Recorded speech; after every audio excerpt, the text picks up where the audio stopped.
namorava com o Eider, o meu marido, éramos jovens. Isso foi, há muitos anos atrás. Eu sabia que ele não tinha muito dinheiro. E algumas vezes eu paguei ônibus, refrigerante ou algo do tipo para ele. Eu vou contar algo para vocês que eu confesso que me envergonha nos dias de hoje. Um belo dia, segundo ele, eu pedi ele para pegar alguma coisa na minha bolsa. E ele encontrou uma cadernetinha pequena. E lá estava escrito, ônibus, R$ 2,50. Refrigerante, R$ 3,00. Sério. Para minha vergonha, eu anotava tudo que eu estava emprestando para ele. O que vocês acham que ele sentiu ao ver que eu estava anotando tudo o que ele me devia? Vocês verão na história de hoje que há formas diferentes de devolver, ou seja, de pagar, quando alguém nos machuca. A ideia de retorno também surge quando alguém nos machuca. Por exemplo, quando alguém fala de você pelas suas costas, você quer vingança, não é verdade? Quando alguém paquera a sua ou o seu namorado, você quer vingança, não é? Quando alguém não responde a nossa mensagem de texto ou não nos convida para uma saída com o grupo, nós queremos vingança, não é verdade? Seja sincero. Nos momentos em que estamos feridos, queremos vingança.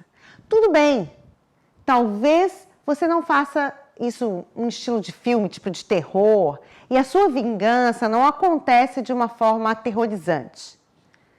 Mas a verdade é que todos nós tentamos nos vingar de uma maneira ou de outra. Queremos que eles sintam o outro, sinta a dor e a mágoa que nos causaram. Queremos que eles sintam vergonha da maneira como nós estamos envergonhados. Nossa primeira reação é quase sempre de querer vingar, ou pelo menos fazer com que aquela pessoa receba algo em troca, um gostinho da vingança, mesmo que seja apenas postar um comentário meio que sarcástico no Insta deles e a respeito deles. E não é verdade que quanto mais próximos nós estamos de uma pessoa, mais nós queremos vingança? Muitos de vocês não estão tentando se vingar do irmão ou da irmã de alguém que você viu um dia ou de outra pessoa. Seus sentimentos provavelmente não estão feridos por causa de uma pessoa distante, mas do melhor amigo ou alguém mais próximo de você. As pessoas que estão mais próximas a você são as pessoas que te conhecem melhor e têm maior potencial para te machucar. Portanto, é mais provável que elas estejam na sua lista de pessoas com que você vai querer se vingar um dia. Pesado, né? Para a maioria de nós, a vingança ocorre de 3 maneiras. Existe a vingança pública, a vingança passiva e a imaginária. A vingança pública é quando devolvemos a eles o que eles nos fizeram, de uma maneira óbvia. Por exemplo, falamos mal de uma pessoa que falou mal de nós. A gente é sarcástico em voz alta. Ou então, nós falamos mal da pessoa e dizemos, eu estou brincando. Já fez isso? Também tem a vingança passiva. Essa forma é a mais sutil. E fazemos comentários que, obviamente, não são prejudiciais, mas que podem ser interpretados dessa maneira. Como se colocássemos um post, por exemplo, sutil nas mídias sociais. Reviramos os olhos quando a pessoa fala ou ignoramos as mensagens de alguém. A vingança imaginária, essa eu sou especialista no tipo. A vingança imaginária acontece quando temos uma briga na nossa mente e a gente sempre ganha a discussão. Nós temos o melhor argumento, a melhor vingança e nós destruímos a outra pessoa no nosso pensamento. Isso toma conta dos nossos pensamentos, mas na verdade, nunca fazemos nada. Então, talvez haja a vingança mais satisfatória de todos. Gostar de ver a outra pessoa falhar. Dói. Por exemplo, se o seu ex-namorado ou a ex-namorada terminou com você para ficar com outra pessoa e depois ele é largado, dá um gostinho bom, né, de vingança. Quando nossa mãe gritou com a gente, machucou nossos sentimentos e agora ela está chorando, se desculpando. É a configuração perfeita para salientarmos o seu arrependimento. Esse é exatamente o tipo de situação em que José se viu quando encerramos a sua história. Nesta série, viajamos pela vida de José, cuja história se encontra no livro de Gênesis. Sua história é incrível e muitas vezes ele não tinha ideia do que fazer em seguida. E no início desta série, conversamos sobre como José sabia que ele era o favorito de seu pai e que ele esfregava isso na cara dos seus irmãos. José também teve sonhos em que sobressai sobre toda a família e depois contou aos seus irmãos mais velhos. Muito sábio isso, né? Nem de longe.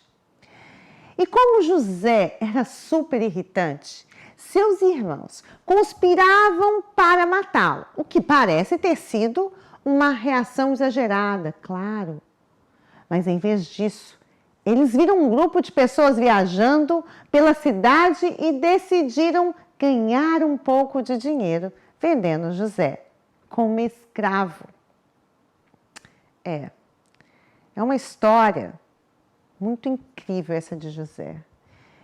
No restante dessa série, nós vimos José como escravo no Egito, José como escravo na prisão no Egito e José como homem que interpretou os sonhos de Faraó e que era o governante do Egito.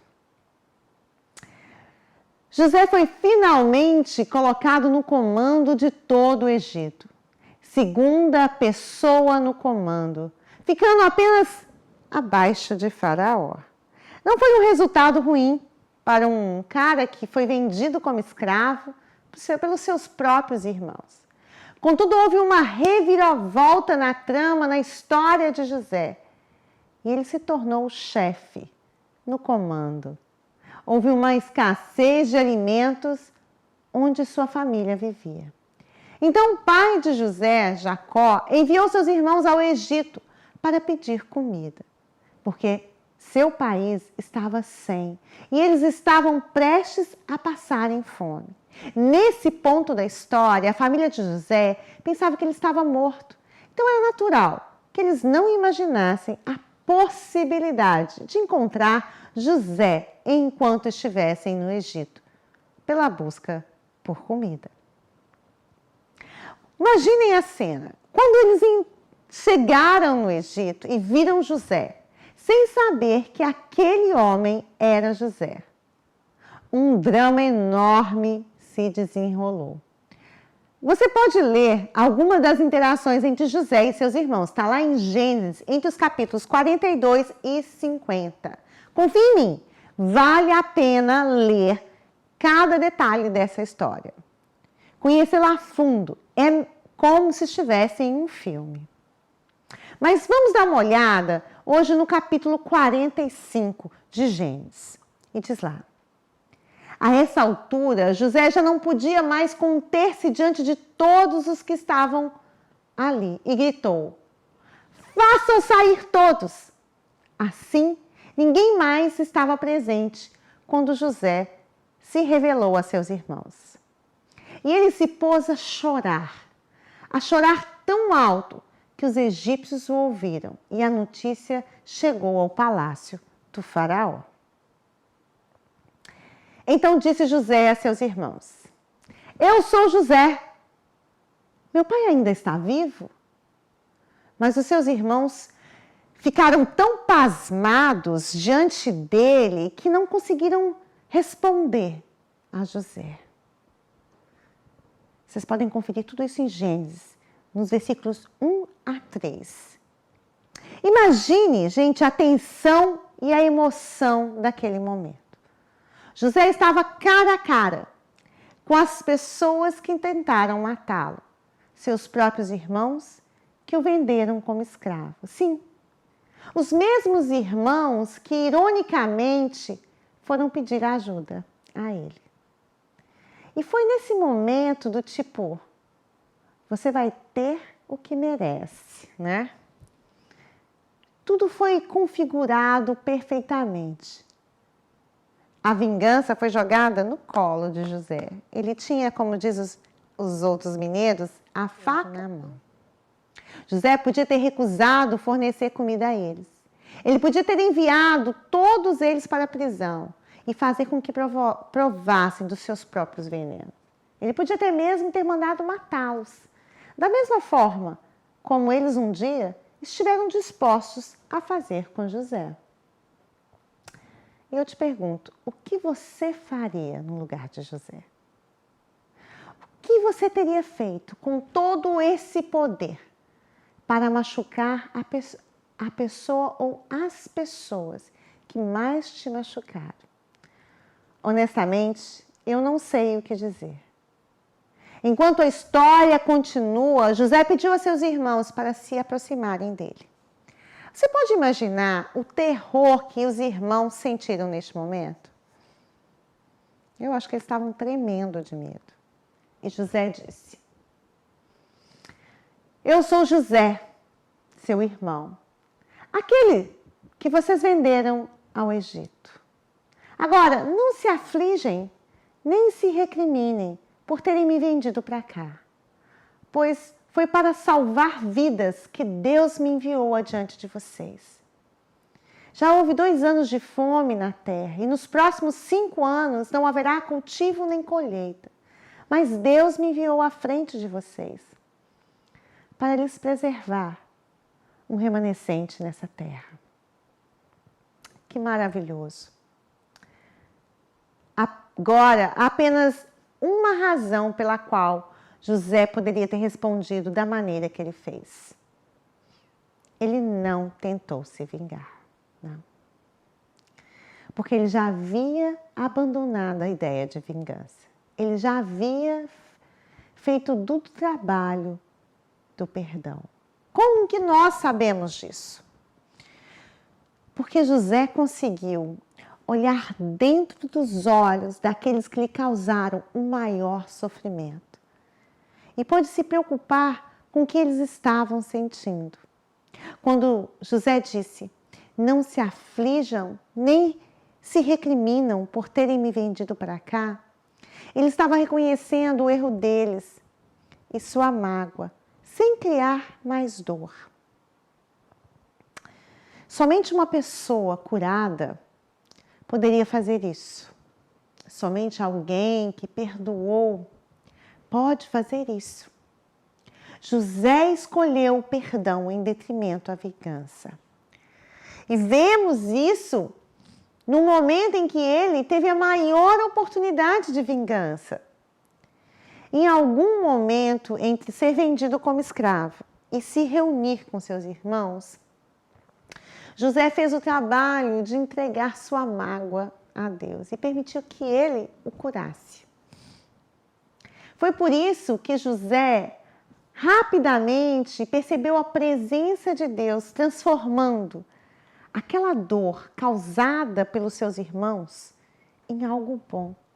Isso não tornou o seu sofrimento em uma coisa, gente, fácil, bonita.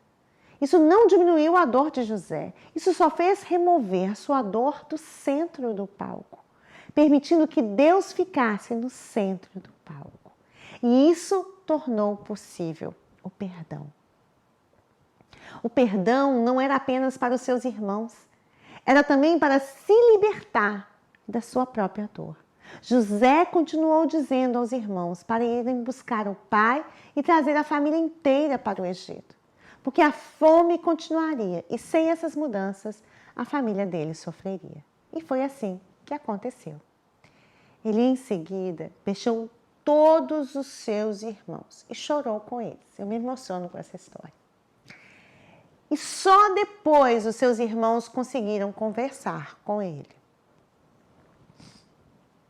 Há algo muito melhor do que vingança: a reconciliação. É um lugar onde vemos Deus fazer o impossível no relacionamento, que é trazer paz onde só existia sofrimento. Tudo por causa do perdão. Quando se trata de outras pessoas que nos machucam, também temos a oportunidade de escolher algo melhor do que a vingança. Na verdade, aqui está uma maneira simples de lembrá-lo. Quando você não souber o que fazer, busque a paz em vez da vingança. Quando você busca a paz, você luta pelo relacionamento. Em outras palavras, você pode lutar para vencer por estar certo em ganhar uma discussão. Ou pode lutar contra o desejo de vingança e buscar a paz. O que não pode é buscar fazer as duas coisas. José preservou seu relacionamento com todos os seus irmãos, porque ele escolheu a paz. E ele só conseguiu fazer isso porque lutou pelo perdão. E ele só foi capaz de perdoar com a ajuda de Deus. José não tinha um superpoder que lhe permitia fazer isso. Ele tinha a determinação de fazer o trabalho que a paz exige. E sabia que Deus estava trabalhando em sua situação, o que significa que você e eu também podemos fazer o mesmo. Quando você busca a paz, você estabelece o seu direito de recebê-la de volta. Você desiste da vingança.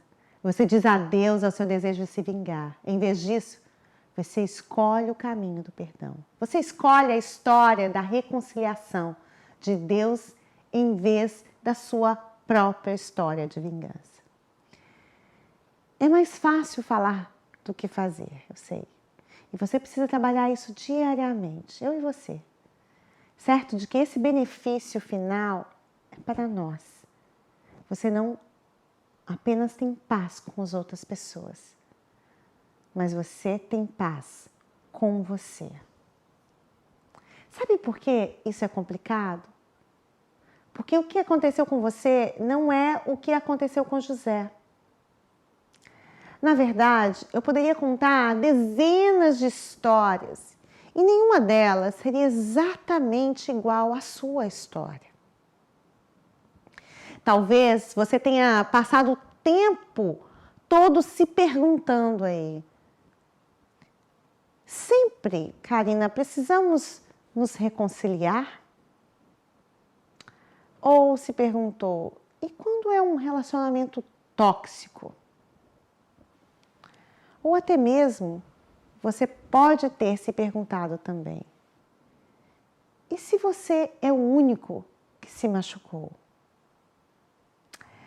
A verdade é que cada um de nós tem situações únicas e complicadas. E descobrir como buscar a paz não é fácil. Pense naquilo que você tem o poder de fazer quando se trata de buscar a paz. O que você precisa decidir? A quem você precisa perdoar? Que ofensa você precisa levar a Deus? Ele pode fazer coisas incríveis em sua história, que você nem imagina. Portanto, quando você não souber o que fazer, busque a paz em vez da vingança.